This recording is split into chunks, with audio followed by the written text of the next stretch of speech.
Oke, Assalamualaikum warahmatullahi wabarakatuh. Salam sejahtera bagi kita semua. Untuk sesi kali ini saya akan mencoba menjawab Q&A selanjutnya ya. Terkait apakah sama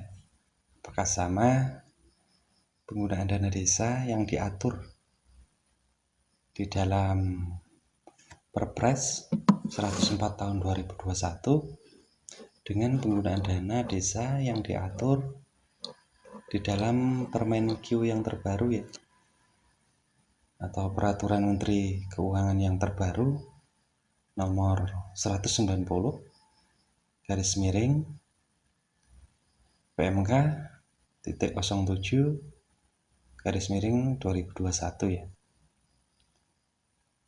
Untuk selengkapnya silakan Anda simak video ini hingga selesai.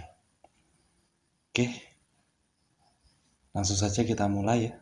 Kita coba lihat satu persatu antara penggunaan dana desa yang diatur di dalam Perpres dan juga di dalam Permenq. Kita akan coba membukanya.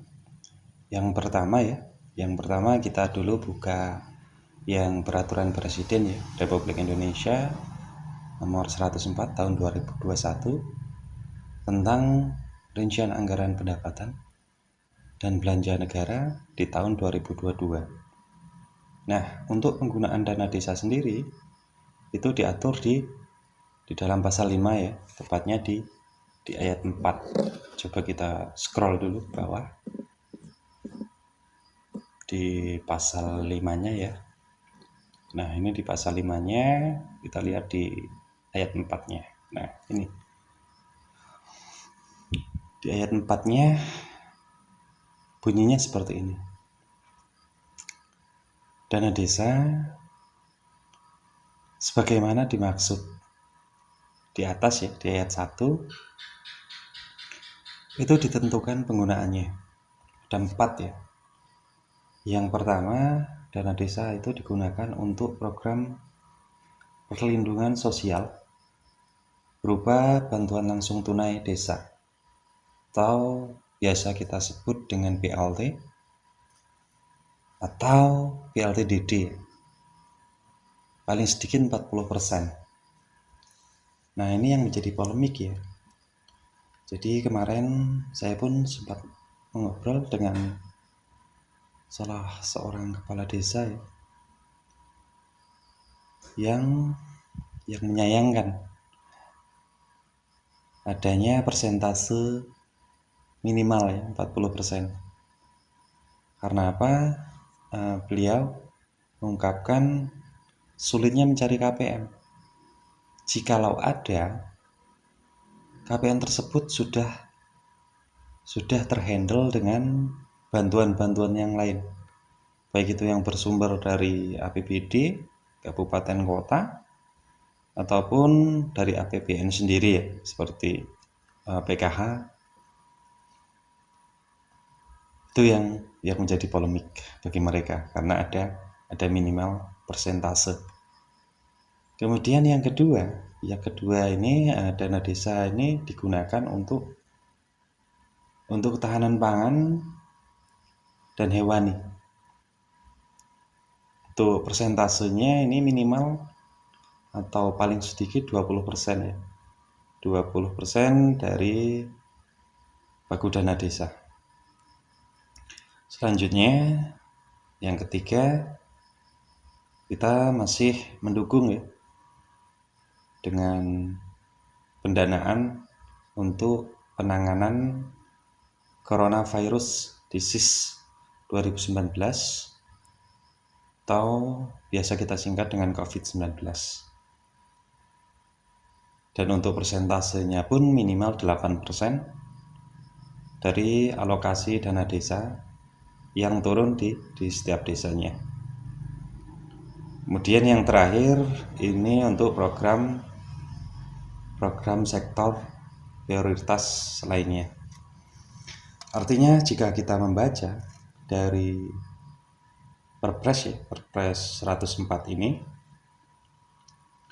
bila kita gabungkan persentasenya 40, 20, dan 8, ini dana desa yang 68% ini sudah diatur di dalam Perpres. Artinya pemerintah desa hanya bisa mengalihkan yang 32% untuk program sektor prioritas lainnya berdasarkan musyawarah yang telah dilakukan di desanya masing-masing. Kurang lebih seperti itu apabila kita melihat dari Perpres ini ya. Kemudian kita coba melihat di PMK yang terbaru. Apakah PMK ini mengcover dari Perpres 104 ini? Karena apa? Karena bila kita melihat ya, Perpres itu aturannya lebih tinggi dibandingkan dengan Permenkyu. Setelah ada Perpres baru turun di peraturan menterinya. Artinya kalau secara akal sehat tidak mungkin ya Permenkyu itu tidak mengcover Perpres. Tapi coba kita lihat. Nah, kita lihat di Peraturan Menteri Keuangan ya, Republik Indonesia nomor 190 garing PMK.07 2021 tentang pengelolaan dana desa. Nah, untuk penggunaan dana desa sendiri itu diatur di pasal 32. Kita coba scroll ke bawah, tepatnya di pasal 32. Pasal 32.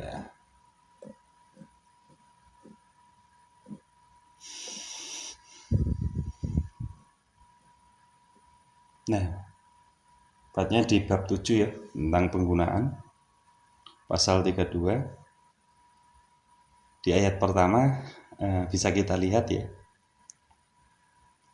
Di sini ditekankan ya dalam Permenkyu-nya, pemerintah desa wajib menganggarkan dan melaksanakan kegiatan prioritas yang bersumber dari dana desa untuk yang A, program perlindungan sosial berupa BLT desa. Jelas sama ya antara Perpres dengan Permenkyu 190. Kemudian yang kedua, kegiatan bidang ketahanan pangan dan hewan. Ini pun sama. Dan yang ketiga tetap untuk penanganan pandemi Coronavirus Disease 2019 atau COVID-19.